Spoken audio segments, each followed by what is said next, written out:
Good morning mga kabukid. Mag-irrigate po tayo ng ating mga papaya ngayon. Bukod sa napakainit, naglagay po tayo kahapon ng organic matter dito sa ating papaya.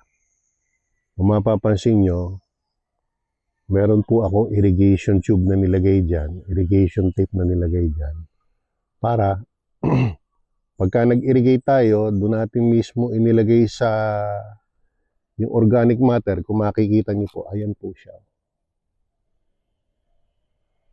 Itinapat po natin halos doon sa may sa may irrigation tube natin para continuously mababasa siya, then yung nutrients niya dahan-dahan siyang bumababa sa lupa.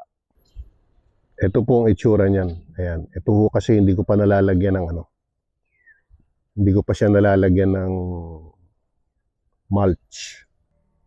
Close up po natin. Ayan po. Ayan.